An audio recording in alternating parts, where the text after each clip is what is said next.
As amazing as the Bohr model is, it still didn't show everything. For example, it only works for hydrogen-like atoms, atoms with a single electron. So it's either hydrogen or another atom that has lost some of its electrons, so it's an ion. It's based on an assumption that accelerating charges do not emit electromagnetic radiation if they are in specific orbits. Well, that kind of violates what Maxwell came up with, so that has to be addressed. It is excellent at predicting the frequencies of the photons that are emitted, but it does not predict their intensities. So, this is what's going to fix our troubles, the quantum model of the atom. But before we get there, there's a couple more things to talk about.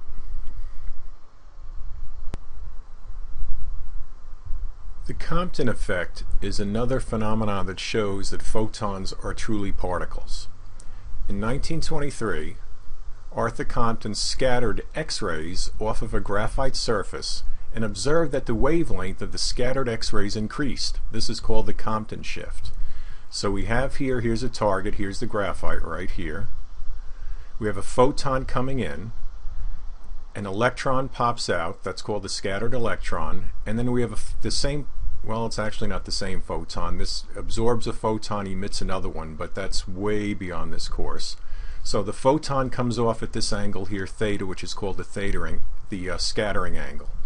So what Compton postulated is that the photon, acting as a particle with an energy E equals hf, collides elastically with the electron.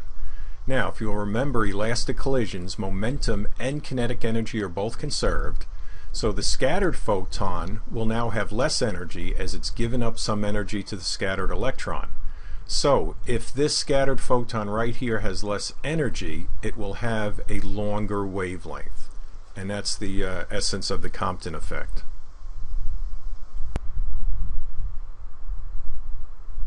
In order to derive an equation to match the experimental data that showed how much the photon's wavelength is shifted, Compton had to use Einstein's equation for the relativistic energy of a particle. You don't have to worry about this. I'm just showing it here for more historical reasons. You'll see that later, where the energy squared is momentum squared times the speed of light squared plus the mass of the object squared times the speed of light to the fourth. So if you have a particle at rest, it will have no momentum. You will have E squared equals m squared c fourth, and that's just the famous E equals mc squared, which is the rest mass, the rest energy of a particle. Now we're going to take the case where the mass of a photon is 0. Of course, a photon has no mass, so this PC stays in. I'm sorry the x is there, but the PC stays in, and this term comes out. The m squared c fourth comes out, so you're left with E squared equals p squared c squared, or energy of a photon is momentum times the speed of light, divide through by momentum, and then you come up with that the momentum is the energy of the photon divided by the speed of light. We can substitute hf in here for E, and we can then say F is c over lambda, so we wind up with the momentum of a photon is h over lambda. This is a very key result because in the past you've heard momentum, and it is for physical objects, rocks, basketballs, etc., is mass times velocity. Here we have a massless particle, which is a photon, having a momentum.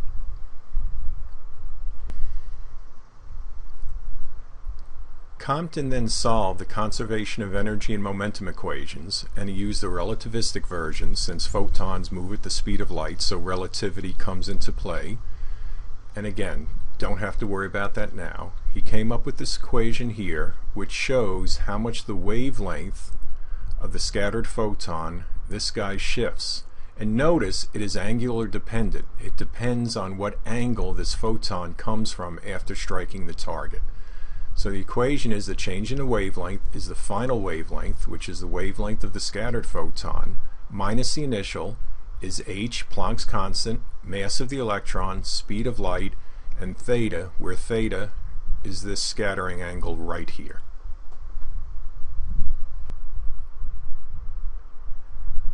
With all these incredible theories and experiments and thoughts going on in the first 25 years of the 20th century, It's very interesting to note that the neutron's existence was not proven until James Chadwick demonstrated its properties in 1932. Back in 1920, Ernest Rutherford proposed that a neutral particle with a mass on the order of the proton existed so he could account for the atomic mass measurements of atoms. Before Chadwick definitively proved the neutron was there were experiments and they actually found the neutrons, but the people doing the experiments thought that they were gamma rays or even protons.